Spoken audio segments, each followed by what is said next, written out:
Saturday morning source for everything Huskers. Raiola takes a snap, fade route, back run of the end zone, 50-50 ball! Touchdown, Huskers! Nebraska wins its 5th national championship. Giving you an inside look at everything going on in Husker Nation. This is the KLIN Husker Hour. Kicks and deals the 2-2 pitch. Swing and a miss. Strike 3. Jackson Brockett has the first 9-inning no-hitter for the Nebraska Cornhuskers since 1954, and he did it on his 12th strikeout. Sunset Valley, Thunderdog, Inland One! Exclamation point! Pump the brakes! Now your hosts, KLIN contributor Cole Stukenholtz and sports director Nate Rohr. Good Saturday morning. Welcome to another edition of the KLIN Husker Hour. It is championship weekend in the NFL. College football is all done. Basketball is just heating up. Late January, and your Huskers are still 19-0, going for 20-0 here today. We are taking you right up to pregame coverage of Nebraska at Minnesota with KP and Coach Smith up in Minneapolis. That is going to start right after we're done here at 10 o'clock with tip-off from the barn at 11 as the Huskers go for 20 this year and 24 straight. Still the best sports story going. Yes, even better than Indiana football. Right? Even better than Indiana football. Look, Indiana football is incredible. And there's one of my favorite movies that I don't think gets enough love out there in the world, and it is a Will Ferrell movie, but it's not one of his like, oh my God, it's Anchorman or Elf or whatever. The Other Guys with Mark Wahlberg. Oh, there's the line in the office when Wahlberg says he's going to throw him out to sea, and Will Ferrell's like, oh, I'm a big tuna. And he comes back at him, right? And he said, that didn't go how you thought it was going to go, did it? And that was college football this year for a number of reasons. I mean, the least of which was, you start with number 1 and number 2, or number 3, even you count Texas in there, but Clemson and Penn State thought to be national championship contenders, and they end up playing each other in the Pinstripe Bowl. And then, of course, the craziest story college football's ever seen. Indiana football, who had done nothing in their entire program's history, just randomly hires a dude from the Sun Belt and wins the national title 2 years later. Just turns the sport completely over. Yep. And so I wanted to dig into a little bit of this. We're not going to have that much time on it because we are going to go hoops heavy as kind of an extended pregame today. But it is stunning how years and years and years of tradition almost don't matter anymore if you don't have right coaching, the right emphasis on the right things, the right support, the right areas to put those resources. Like all of the traditional powers are just kind of looking at this guy like, how, why? Like, you aren't supposed to be able to do that. We're the ones who are supposed to do that. We hold the keys to the kingdom. And here we are in Indiana sitting on top of the world, and there's no reason to think they're going anywhere. Yeah, people wonder, why do head football coaches get the money they do? That's why. It's because they have so much power, especially now. I mean, you think about it, in prior years of college football, your tradition, your history, the talent base around you could prop you up and keep you alive for quite a while. Well, now that players can go pretty much anywhere, be on national TV, get paid at least some sum of money, it really matters what culture you've set in your program. It really matters what, your evaluation of the players that you have in your program, and having an understanding of how all those guys fit together. And it seems like Curt Cignetti has that to a genius level right now. And you also look at the conditions surrounding this, and even though the Big Ten's tide has risen a little bit, USC isn't a national championship level program. We thought Penn State would be a national championship level program this year, and they collapsed. Michigan won a title 2 years ago, and then their coach ran off to the NFL. And so they're changing coaches for the third time in a 4-year span. So you have some vulnerability among your powers. And you also look at the SEC. Alabama has changed coaches within the last 5 years. Florida still doesn't seem to be on great footing. Tennessee's okay. LSU's changing coaches again. So you just feel like the conditions were right for an underdog to exploit a couple of their strengths, a couple of market inefficiencies, and rise to the top very quickly. And that's to take nothing away from Indiana, because Curt Cignetti had to do a hell of a lot right in a very short time to get them to a national championship level. But, the difference between being at a national championship level and actually winning a national championship very often is out of your control. You can ask Tom Osborne. He's got a folder full of teams that were really good that could have won a national championship, but they ran into Oklahoma or they ran into Miami or Florida State. You need a little luck to win a national title. Indiana got that. Heavens knows they were due for that. But they also had plenty of skill. They also had a lot of things that they did right. Cignetti is an elite evaluator, an elite builder of his program. People talk about the Mark Cuban factor and the NIL money he's dumped in. Indiana still had a talent disadvantage on paper a lot of the year. There was something. They won. Yeah, there was something Fox Sports Twitter posted that preseason they had Indiana 18th out of 18 Big Ten teams in terms of their roster talent. Yeah. Didn't matter. Nope. No. And so that speaks very highly of Curt Cignetti's evaluation, knowing what guys can do, knowing what guys can't do, and not asking that of them, and just having a really clear vision of who he needs, the pieces he needs, and how those pieces can fit together to build a winning team. And so there's plenty of credit due to Curt Cignetti and his staff, and the thought that this is college football coaching at its highest level. They just built a program out of nothing and were able to take advantage of some things that broke their way too, and they win the national championship in 2 years. It is the best turnaround in college football history. Yeah. And so, of course, that has the college football world in Nebraska asking, what could we do that would be the equivalent of what Indiana did? What things did they do that we could duplicate in our little corner of the college football world? And I think there are a few. And the encouraging thing is it looks like Nebraska is going for a couple of those. One of them has definitely been experience over potential, like production matters.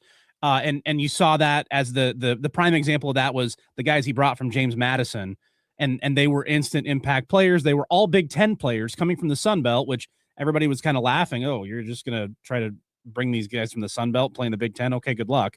It worked really well because they were good college football players. They had done the thing that they needed to do on a college football field already on a college football field. What a novel concept. And so you do have examples of guys where Nebraska has gone for potential, and it's looked like it's working. It's going in the right direction.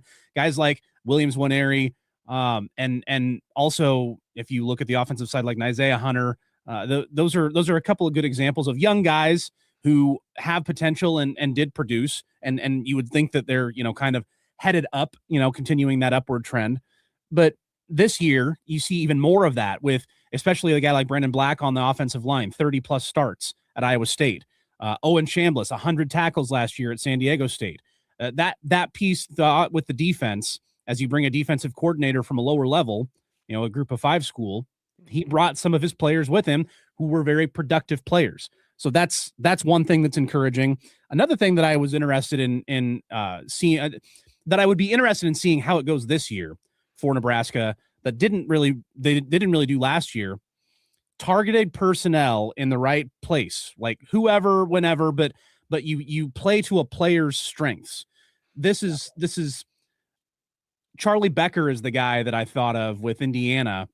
There are a couple times in that game in the second half where on a third down and a fourth down, they had to have it, and they just isolated this dude who was a special teamer for a year and a half, but all of a sudden emerged to be the go-to guy, and he makes the play on both plays. And it's playing to that kind of skill set that Nebraska didn't do last year. You think of the bowl game and the Ja'Cory Barney touchdown where he gets the jet sweep. Where the heck was that? Like all year this year. Yep. That's the thing he's good at. He's really fast and he can get to the edge, and you didn't see it. You didn't utilize it. Luke Lindenmeyer, he was good early. They went to him early. Not to say he was bad late, but he just disappeared. They didn't target him. They didn't play to their skill set of their personnel. And that's something that Indiana did really, really well. And they did so in critical moments with Fernando Mendoza as well, especially on that fourth down with the draw call. He doesn't look like a guy who's going to go get you 5 yards on a quarterback draw, but he certainly did. So if you have the personnel, accentuate their skill sets and draw up plays that accentuate those skill sets, because it's something like that Nebraska failed to do in a lot of places where they could have last year. And it's something that they really need to get better at in 2026. No doubt. I mean, Ja'Cory Barney is the primary example. I mean, Nebraska misused him this year. There's no question. And I don't know if they were reluctant to use him in sort of that hybrid running back wide receiver role because you had Emmett Johnson, because he was getting a lot of work on returns. Ja'Cory Barney Jr. needs the ball in his hands a lot. And you need to be intentional about getting him the ball a lot. And they weren't able to do that. But I want to go back to something you talked about earlier, picking production over potential. And now that you can very easily take a transfer guy over a high school guy. It's really a no-brainer. And you were talking about where Nebraska has taken production over potential. Look at quarterback. Anthony Calandria lit up Mountain West football this year. How directly that transfers from Mountain West to Big Ten, we'll see. But he produced, whereas, and sort of the footnote behind that is the first choice was Kenny Minchie, and he's a guy who has not produced at this level. He's hardly played. And when Minchie decommitted, Calandria was not the first choice, according to some reporting that we've seen. I mean, Aiden Childs was a factor. Bo Prabula from Missouri was a factor.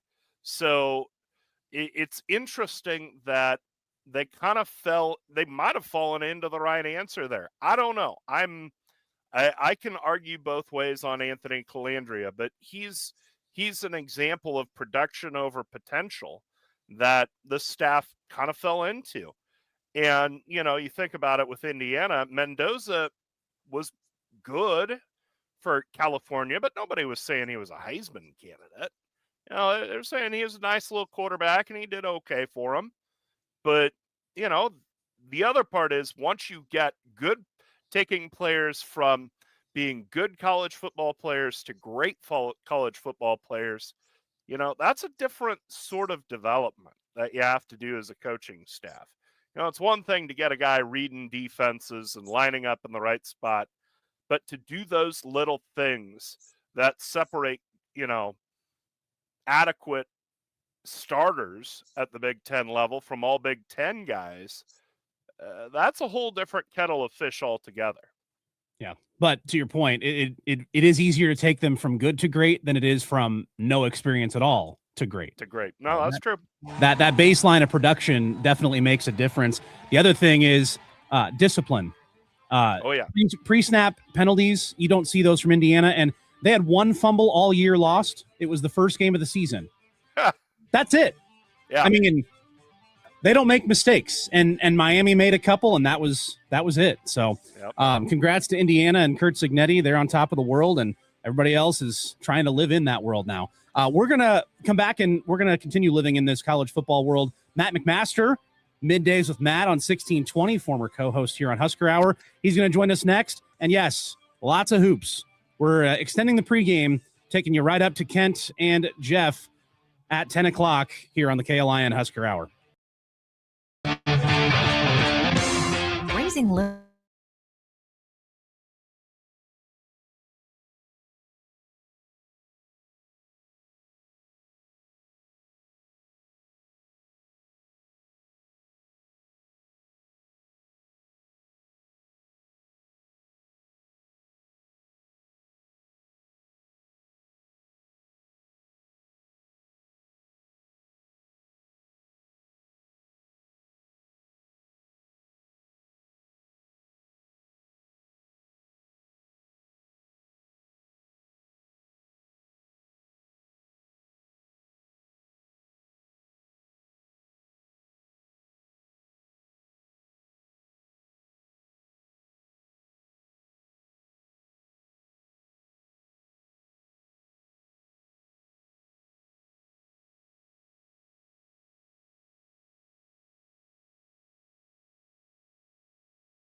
Husker football, basketball, baseball, and beyond. This is the KLIN Husker Hour on 1499.3 KLIN. Rolling along here on your Saturday morning, chatting a little football before we get to extended hoops pregame. Nebraska, Minnesota is at 11 a.m. tip. We're going to hear pregame coverage from Kent and Jeff from the barn starting at 10. But first, let's talk a little bit more football with our friend from Middays with Matt McMaster joining us. Matt, good morning. How are you? Good morning. Yeah, I'm still getting used to that, but glad to be on here on Husker Hour. Nate, great to hear from you. Guys had Morning, Matt. Listening to you up to this point. Fired up. I love it. It should be a good time, man. Well, let's keep the Indiana Nebraska comps going because it's the thing that everybody's done all week, and everybody in college football is trying to figure out how this guy did it, right? And I think we've hit on a couple things that are duplicated, that are you could potentially duplicate if in Lincoln if you're Matt Rule. What sticks out to you about what Indiana did, how they did it, and what Nebraska should take from that? Well, they did it in a variety of ways. I think there's a misconception that he just took a bunch of JMU guys. If you look at their roster, that didn't happen, right? You had Charlie Becker. He came from high school.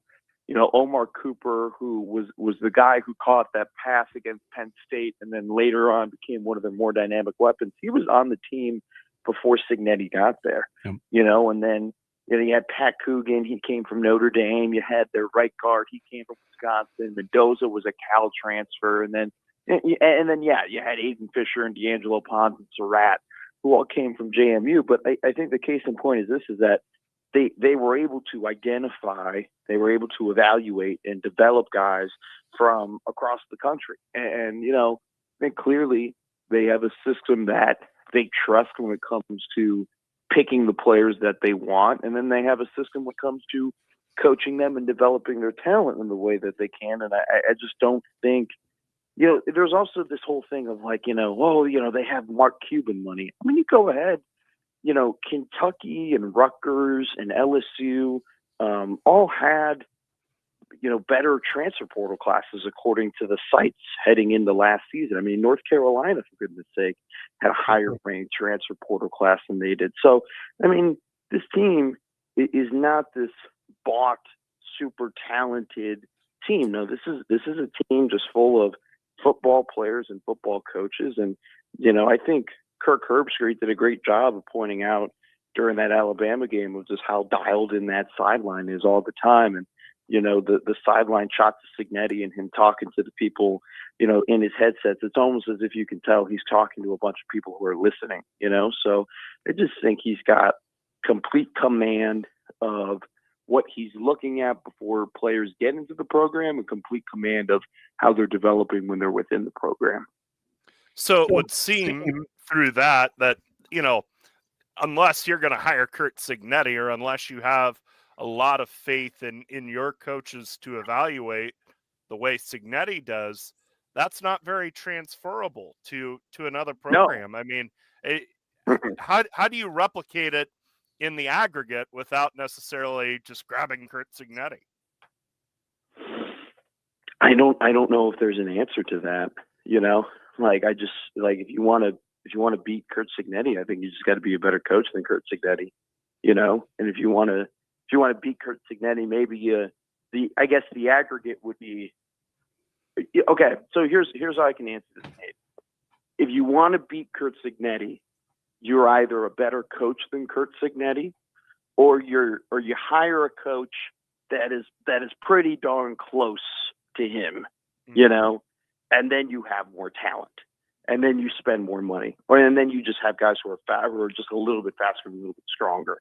But it's hard to do just because he's doing. We fall in love with the concept of less with more. We hire so many coaches, more with less. We hire so many coaches in football because they do more with less. Hell, that was why Mike Riley got hired. Mike Riley got hired. I mean, there's so many. Pat Fitzgerald got hired to Michigan State because he did more with less, right? Cignetti has done more with less, but his more with less didn't turn into 9 wins or 10 wins or making a conference championship. His more with less turned into a national championship. That doesn't happen. That doesn't occur. You do more with less to get to the point where you just do more with more and win it all. He got it to the point where it's like, no, he achieved the granddaddy of them all, which is just it's uncomparable. There's really nothing like it. There's nothing you can point to it. I mean, Nate, you called it the greatest turnaround in college football. It's the greatest turnaround in all sports.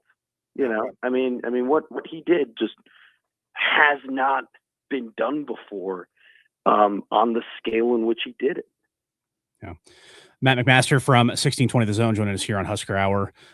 Well, let's go from one incredible sports story in one sport to the one that would be the most comparable that I think anybody could think of, and it's Nebraska basketball. And the way that Fred Hoiberg has turned this thing around has not been instant. He did not bring a bunch of dudes from SMU or JMU or any MU, but nonetheless, he's found the solution. And I think part of the formula that Cignetti's got, he's a really good coach. So is Hoiberg. And also the production versus potential thing. This is the first team that I can remember, Matt, that's been an old team, and they've been the tougher team, and they've been the stronger team down the stretch that doesn't blink. And you've seen against lesser competition this last few games where Nebraska's just pulling away because they have all the answers. They've taken all the punches that the other team can swing, whether it was the 3-point shooting from Oregon. Once that ran dry, they just kept turning it over. Washington couldn't hit a 3, but they kept pounding it in the paint, and eventually Nebraska pulls away from them too. This obviously the Frager injury and however many games he misses, that could be a fly in the ointment. But again, unless you're talking about, the top competition they're going to see with Michigan, Illinois, Purdue coming up here in their next 5, I don't see them dropping any of these games just because the age and the experience and the know-how is so high. Their floor has been raised to such a high that they just don't lose games they shouldn't anymore. It's one of those things where it's just like comparable to Indiana, because I guess that's the theme, right? Like, I don't think I was a little early. I'll give myself credit. I was a little early on Indiana football, went so far as I put a lot of futures on them in the beginning of the year, because I just don't think they got enough credit for kicking the crap out of teams, what we consider bad teams in the Big Ten Conference. And the reason why I gave him more credit was because I'm like, I don't think people realize how hard that is to do. Yeah. And that's what Nebraska basketball has done. And I feel like they don't get enough credit for beating Oregon by 30 and beating Northwestern by 20 and beating, they were sleepwalking at times against Washington and, beat them by double. And that Frager vibe was off. Yeah. Yeah. It was a weird game, but they still won by 10. Right. Yeah. And so it's one of those things where it's like, you're right. They don't blink and they handle business. You go ahead and you look across the Big Ten guys. Michigan only beat Penn State by 2. Michigan lost to Wisconsin at home, which, by the way, that's the team that Nebraska beat by 30. Michigan State nearly lost to Northwestern at home. So it's one of those things. You look across the Big Ten, not everybody is dominating these mid to lower tier teams like Nebraska is. And you're right, it has to do with experience. And I think just more than anything, though, I think Fred had an idea of what a successful roster for him looks like. And I think that in the beginning of his tenure at Nebraska, he didn't really know how to build that. I think now he does. I think now he understands how to use the portal.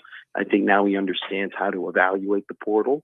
And then, you have this kind of perfect combination of, here are the skills we need to be great on offense. We have a bunch of guys who've played a ton of college basketball, and we have an ace in the hole with Nate Lesnar, who is just an incredible defensive coach, who comes up with these schemes and game plans and how they switch at certain positions and whatnot. And do they switch all 5? Do they switch everybody but the 4? Do they switch everybody but the 5? How do we double it baseline? How do we rotate out of it? I mean, it just seemed like, especially in that Ohio State game, the Buckeyes were being guarded by 2 people every time they had the ball. I hadn't seen anything like it. So it's a perfect storm. It's a perfect storm of evaluation, development, experience, and coaching. And I've said this over and over again. And, to comment on Frager, with Braden Frager, they're a great team. Yeah. They're a great team. And that's not an overstatement. They are a great team. Without them, they're really good. People forget Jared Garcia played 14 minutes and had 10 points in the win against Illinois. Braden Frager that game had 13 minutes and 0 points against Illinois. Yeah. So if there's a question of whether or not they can beat high-quality teams without Frager, they've already done it.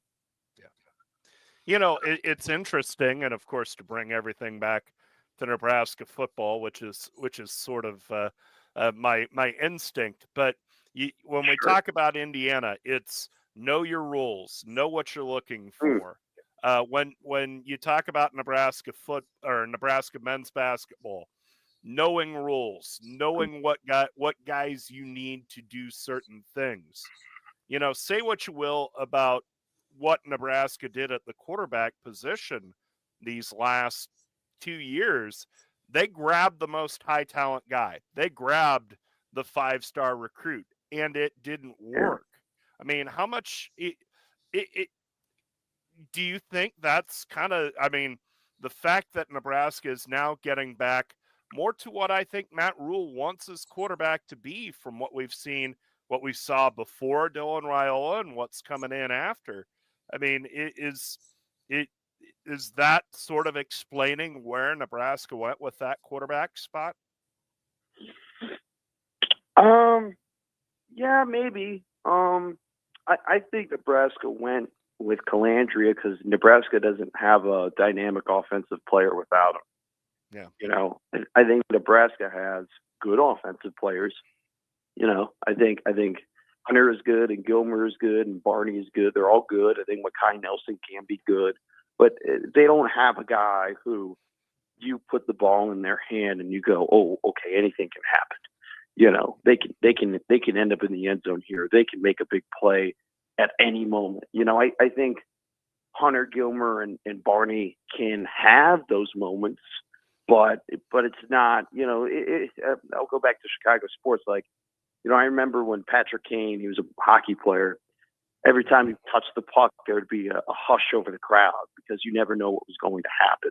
I think they got Calandria because every time he's going to touch the ball, you're like, all right, something big can happen here, and they're lacking that.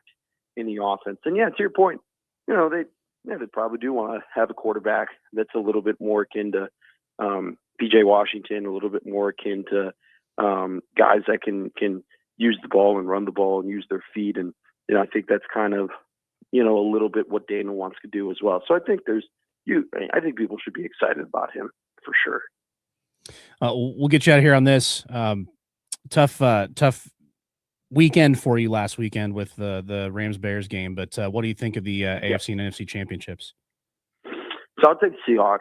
I think it'll be a close game. I think that people got to remember the Rams' special teams this year has been terrible, and Seattle's special teams this year has been one of the best in the league. Mm-hmm. I think they're super even in terms of strengths and weaknesses and canceling each other out, but I think that advantage will be the difference for the Seahawks. And then I'm going to go with the Broncos. Wow. I got this thing. I got this feeling where it's like they talk about Stidham and it feels legit to me. And, if there's one team, one franchise that has really gotten to the New England Patriots over this kind of 25-year run, it's been the Broncos. They've been, at least in my lifetime, they've been like 0-4. You had the Jake Plummer game. You had a Peyton Manning noodle arm game. It's weird, going to Denver and playing in that game. And let's be real here, guys. Drake May has not had a good playoffs. He's had 6 fumbles and 2 interceptions, and that offensive line for New England has given up 10 sacks. And Denver's got, I think, like 70 on the year or something crazy like that. So give me the Broncos, give me the Seahawks, a little rematch from, what was that, 2013, right? Yeah, 48. 48. So I'll take that. Seahawks, Broncos. That's my pick. All I asked before the playoffs started, anybody but the Broncos. That's all I asked, Matt. I don't want it. Well, I asked for a lot of things too these playoffs, and I didn't get them either. So you're gonna have to wait to the back of the line. But hey, you'll have to forgive Nate and I. It's weird for us to not have our team playing in this game. It's the first time in 8 years. So yeah, good point. Good point. I feel an emptiness. I'm still not over my team not being in this game. I'm still bitter about that. So I'll get there eventually. Hey, coach and quarterback, you're looking good there. Yeah. They're sicko me's already looked at the free agents we're going to lose. I'm a little bit worried about what the secondary might look like next year, but outside of that, it'll figure itself out. You're right. That's most sports stuff seems like they got it. So I'm happy about it. All right. Well, we're happy we have you, Matt McMaster. Middays with Matt, 1620 The Zone, 10 to 2 Monday through Friday. Listen to our friend, the man. He's making it happen over there, Matt. We appreciate your time. Appreciate you guys. You guys have a good one. Talk to you soon. All right. Thanks, Matt. McMaster. We are continuing the hoops conversation when we come back. No Frager today. Not sure how long he'll be out. What will Nebraska do? Well, we have some evidence. We have some trends. We're going to run things down when we come back here on the KLIN Husker Hour.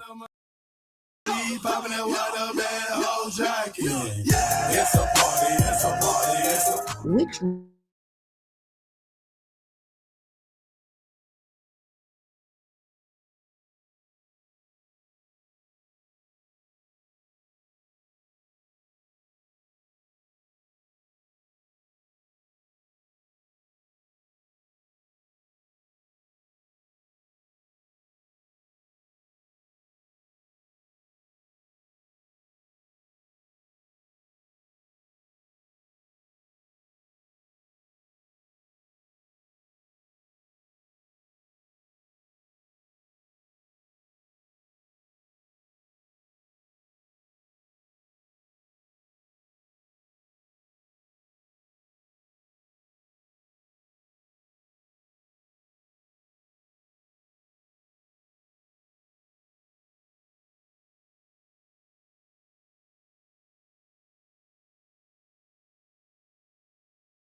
Talking with current and former Huskers and those that cover the Big Red.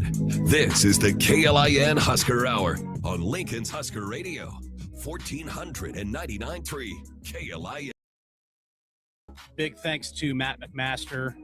Just joined us to chat about Nebraska football, Nebraska basketball. If you missed him, make sure you're subscribed to the podcast on Spotify, Apple Music. You can check out KLIN.com for it as well.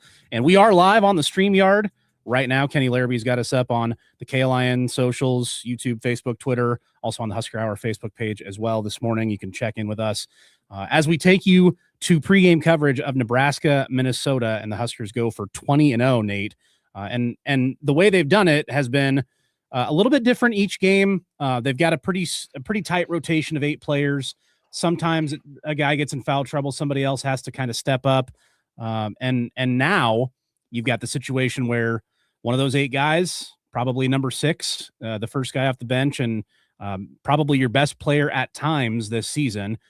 He is not going to be available for this one as Braden Frager deals with that turned ankle. Day to day was the quote unquote official diagnosis. Fortunate that that's all it was, but you don't know when you're going to actually put him back on the floor. I honestly don't think he'll be out for the Michigan game either. I'd be pretty surprised if they do play him against Michigan, but maybe we'll see. But Nebraska's got options. You turn up minutes a few places. You turn some of those dials. And I think, as Matt said, great team with Frager. Still without him, very good. No doubt. And you have to be able to trust the maturity of this team. You know, the fact that you have so many old guys. And, oh, by the way, you were damn lucky in the 2 games prior to the Washington game.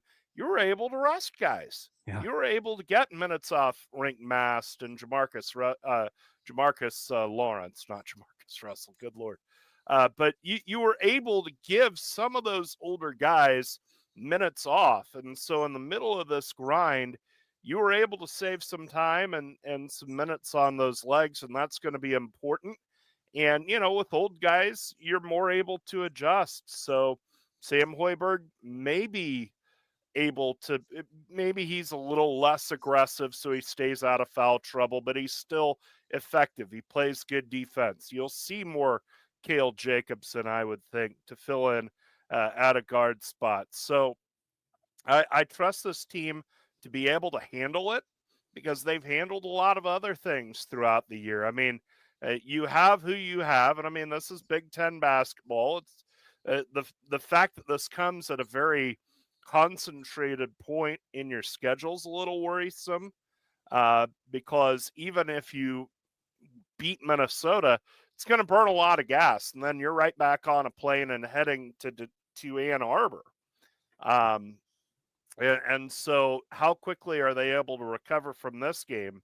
Ideally win, but possibly lose.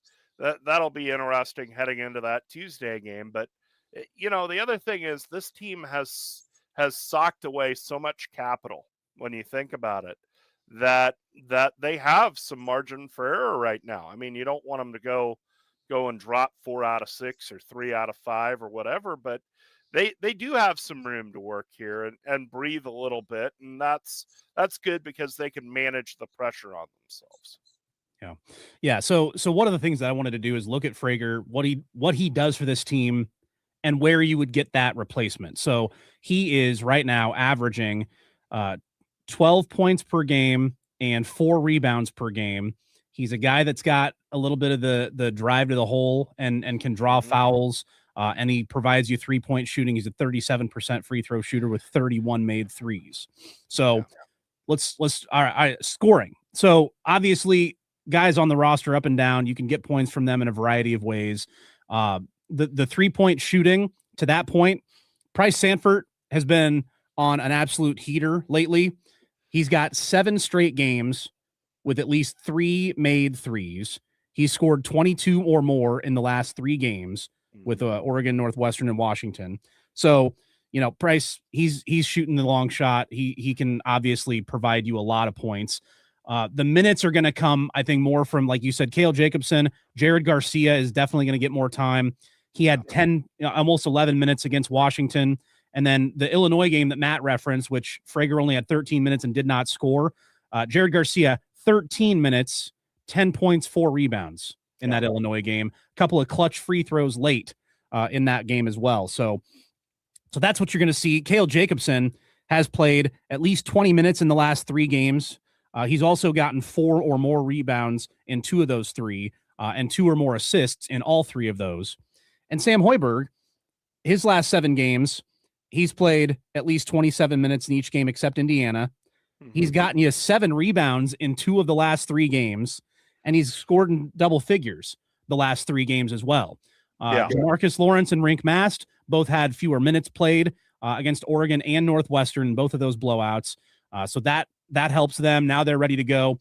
The piece that I worry a little bit about is, can you drive to the basket without Frager as often? I think you're going to have to see a lot more of that from Jamarcus Lawrence. He's capable of it, but he doesn't do it every game. Obviously, you can get Rink down low, but he's not necessarily a driver. He's more of a post-up guy.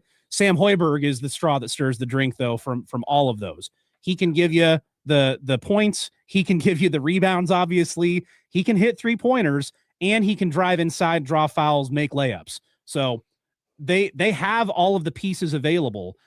It's just everybody's got to pick up the slack. Yeah, and Fred Hoiberg said as much after the game earlier this week when Frager went down, that guys are going to have to pick him up because Frager has been so important.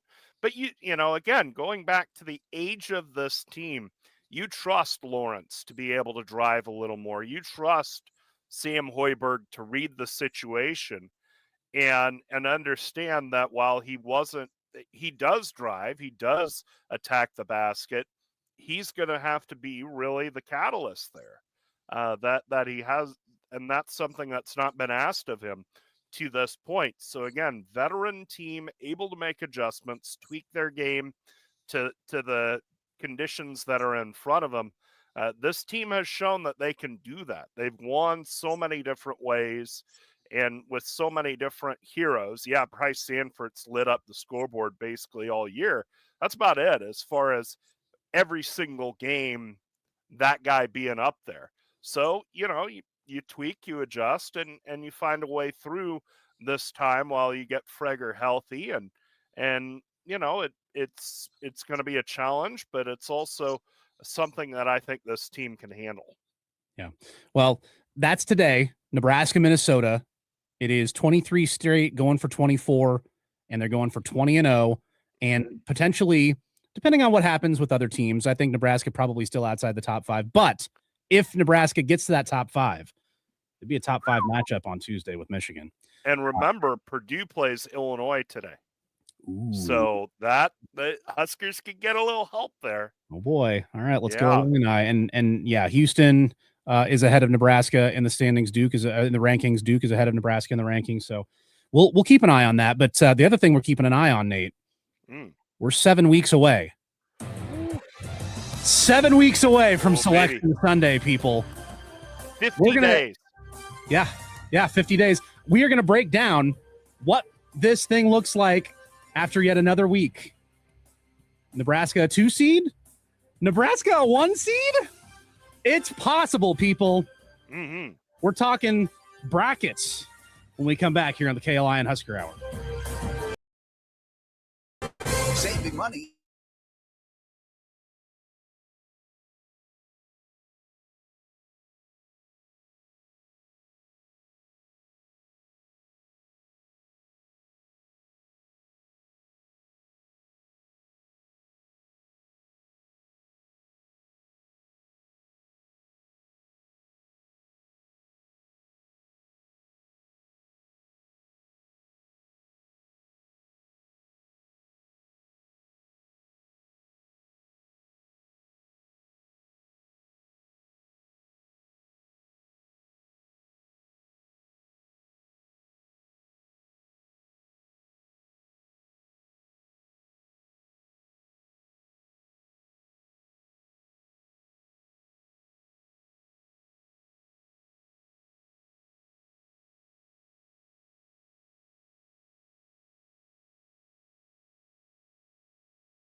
KLIN Husker Hour on Lincoln's Husker Radio, 1499.3 KLIN.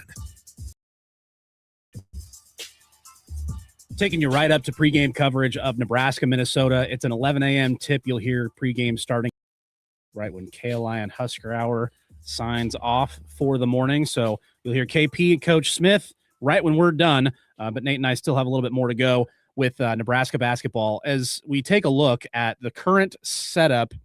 When you're kind of perusing the bracket matrix, you're checking out KenPom. Where's Nebraska going to finish? And I'm here to tell you, it keeps getting better.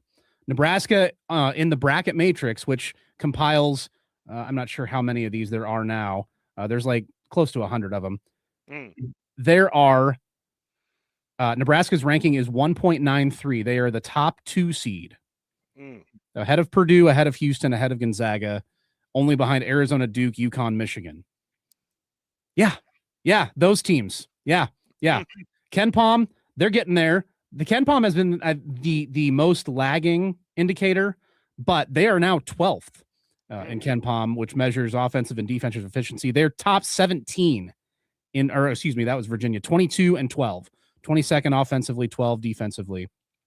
So, hey, we're gonna keep living in this world, right? We're not gonna apologize for it. If any fan base has deserved something like this, it's Nebraska men's basketball. And at this point, Nate, they're projected to go either 26-5 or 27-4, depending on the predictive metrics that you look at. They've got this next 5-game stretch, probably the toughest of their year, at Minnesota, at Michigan, home for Illinois, the second one with them, at Rutgers, which is very winnable, but then you come back home and you get Purdue. I mean, if you go 2, we said this earlier, right? If you can get one of these next 3, if you get 2 of if they come out of this thing 3-2, are you going to be happy? 4-1, you'll be ecstatic. Like, I don't think they go undefeated this season, but your mind starts to wander after a certain point. Yeah, I mean, Tuesday at Michigan is the real test. But I would say 3-2 through this stretch, because then you would beat one really good team again, whether it's Purdue, whether it's Illinois at home, whether it's Michigan on Tuesday night. And then you keep doing what you've done to this point, which is take care of business and beat the teams you're supposed to beat. Nebraska's a favorite today. They should, and God knows, this is not a world we live in very often, but Nebraska is a favorite. So they should go up to Minnesota and win that game. They're a 4.5-point favorite, according to the lines on ESPN.com, which, 4.5 points is not very much, but should take care of business against Minnesota, should against Rutgers, and then just beat one good team, one more really good team. And then, you're talking about 22-2. I mean, that's nuts.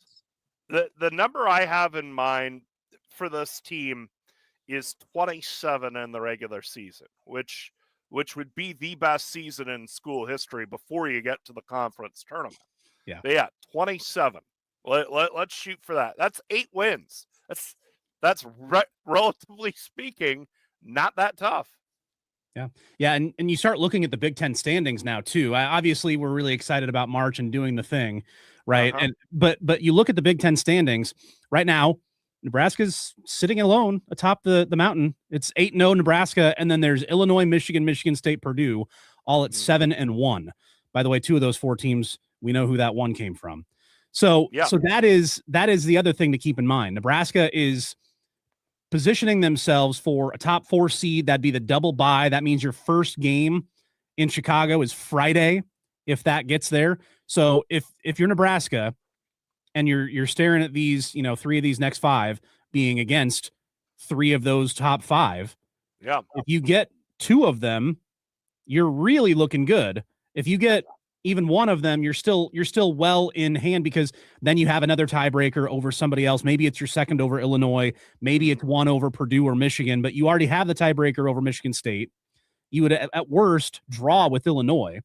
Yeah. So that the Big Ten standings is the other factor too. There's only one other team outside of those top 5 that has less than 3 losses. That's Wisconsin. Oh, by the way, Nebraska has the tiebreaker over them as well. So when you're starting to look at what the postseason scenarios could be, that looks pretty. I mean, like you said, they've got a lot of equity built up. They've done a lot already to solidify this resume. And even when you get past this next 5-game stretch, once you get by Purdue, that game, then it's Northwestern at home, the first one against Iowa on the road, Penn State and Maryland both at home, 2 of the worst teams in the conference.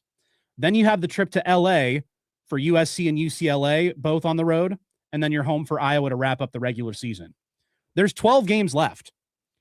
Yeah. They're only going to be an underdog for sure against Michigan, maybe at home against Purdue. That's what the analytics say. Mm-hmm. You might only be the underdog one more time, depending on what happens the rest of these games. You know, and 4 losses, I think, is probably a healthy amount to consider. Sure. As we are all kind of dreaming unhealthy amounts these days, but you're still very well positioned to be a top 2 seed for the NCAA tournament, which means you're almost guaranteed to go to St. Louis or Oklahoma City. Oklahoma City, I think, the heavy favorite there. As long as there's not some sort of catastrophe late this year, you're looking at really, really good postseason possibilities for Nebraska, both in the Big Ten tournament and in the NCAA tournament.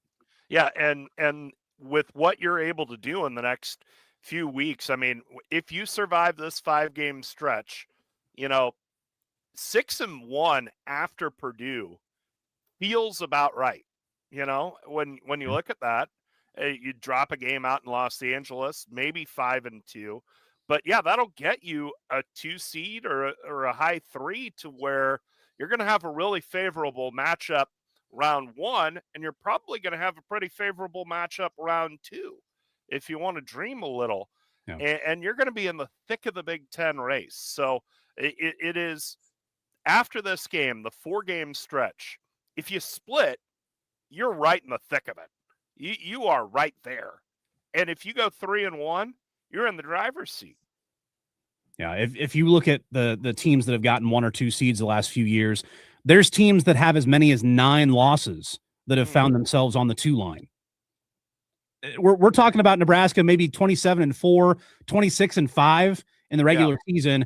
You lose in the Big Ten tournament, that's a 6th loss. I mean, their resume is such that they're already playing for that top line, and they're looking good to get there. 1 or 2 seed, maybe 3. All right. Cold shower. We got to calm down a little bit. 1 game at a time. Good Lord willing, things will work out. Yeah, and today one, this is tricky. The first one without Frager kind of takes your safety net away. I worry a little bit. This is a quick turnaround, a lot of games in a short amount of time too. So I think this one's the trickiest of these next 5. All right. When we come back, Nebraska leading from the front again with their athletic department. We'll tell you why they're doing that, and we'll get you ready for the rest of the weekend here on Husker Hour when we come back. Nebraska.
Reminisce the Huskers right here on 1499.3 KLIN. Also online at KLIN.com or through the free KLIN app. You can always tell Alexa to play 1499.3 KLIN. So there you go. When you think Huskers, back up the middle. They're trying to score. Go to the plate. It's late. Safe. Huskers win. Huskers win. Huskers win. think KLIN. Giving you an inside look at everything Huskers. This is the KLIN Husker Hour on 1499.3 KLIN. Husker women are in action today as well. They're looking to get back to their winning ways. They've dropped a couple close ones. They're taking on Northwestern on Wednesday, but they're in action today as well. That one's over on B107.3. Nate, you know all about this. Jordy Fromm and Ava Cusack are both preseason All-Americans. Softball, we're getting closer and closer to your time of year, so that's exciting. And 13 days. Yeah, 13 days. Geez, that's coming up. We're going to talk about when we get you on this show or not. Pretty quick here. And the other women's sports news, Jalen Reyes elevated to associate head coach for the volleyball squad, instrumental in recruiting, and they're keeping him here with a title increase and probably a little pay bump as well. So good for him. And flag football, women's flag football is going to be an NCAA sport. In spring of 2028, Nebraska is the first power conference school to announce they will sponsor women's flag football. And it's really cool to see because it's the fastest growing sport in the country right now. Yeah, and this has been, it feels like kind of a pet project to this athletic department. Remember last year in the Husker games, they had Midland's intercollegiate, flag football team on campus. So playing as sort of the undercard. So flag football's been on their radar for a while, it seems, and this is the next step. Nebraska's the first. They're not going to be the last. Yeah, they're going to try to hire a coach, it sounds like, by this summer, and then put a roster together with about half of what the full roster will be and maybe play an unofficial season in 27, leading into the first official spring 2028 season of women's flag football. It's very cool to see. All right, Husker women later today. Husker men's basketball coming up right after this. You'll hear KP and Jeff Smith from the barn. Nebraska, Minnesota going for 20-0. Can they do it? Stay tuned to KLIN for that. For Nate Rohr, for Matt McMaster, for Kenny Larrabee, I'm Cole Stukenholtz. Go Big Red.